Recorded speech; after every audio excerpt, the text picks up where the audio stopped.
People kept asking me about Belgium, and some people got a bit, I guess they got a bit annoyed because we call it South Holland. And here's why. I've got nothing against the people of Holland. It's the system that used that country.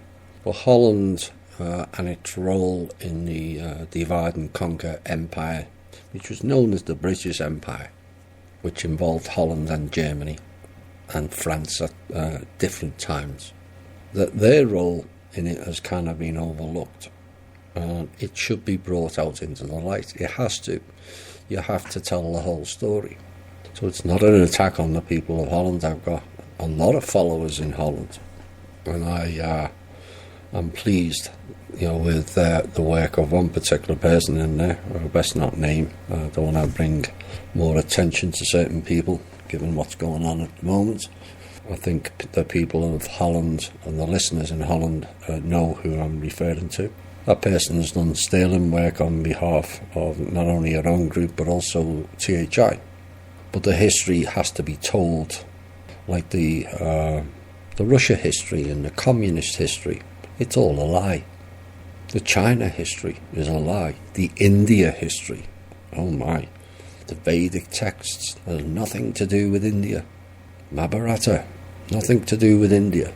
And so the history of Belgium, as it's now called, which is the centre of the EU and Brussels, etc., replete with child trafficking, miscreants. Yes, we know.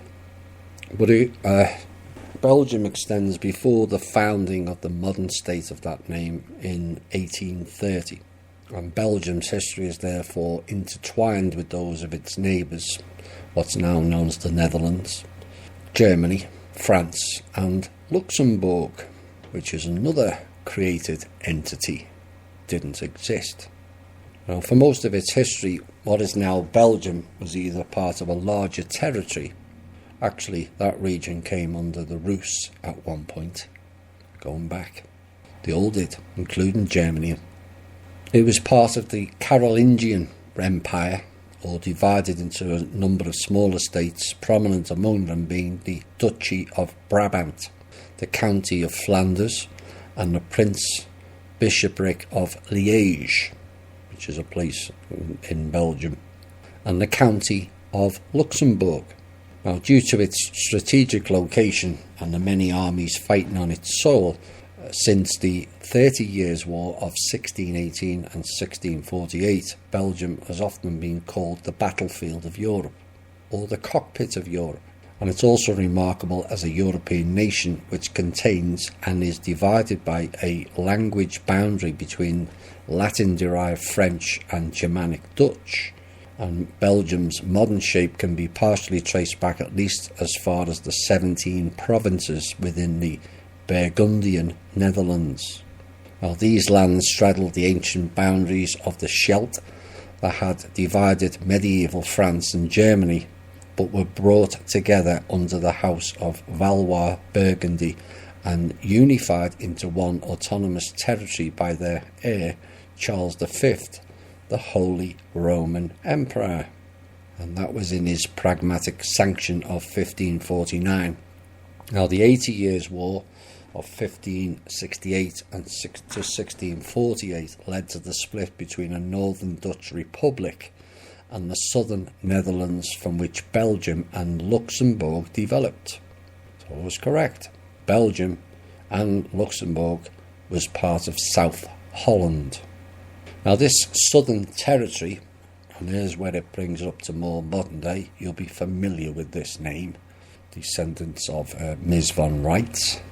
These southern territory continued to be ruled by the Habsburg descendants of the Burgundian house, at first as the Spanish Netherlands, and the reason for that is the Spanish royals were considered the top royals, even above the British, even as far up to date as 1940.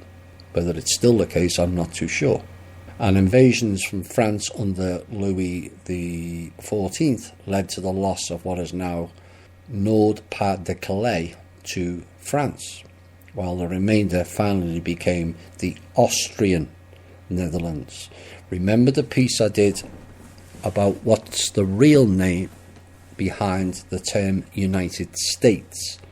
The Congress of Vienna, which is Austria. So the remainder became the Austrian Netherlands.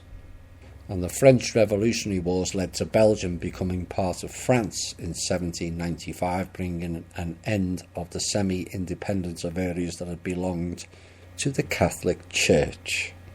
After the defeat of the French in 1814, a new United Kingdom of the Netherlands, not of Britain, was created, which eventually split one more time during the Belgian Revolution of 1830 to 1839, giving the three now modern nations called Belgium, the Netherlands and Luxembourg.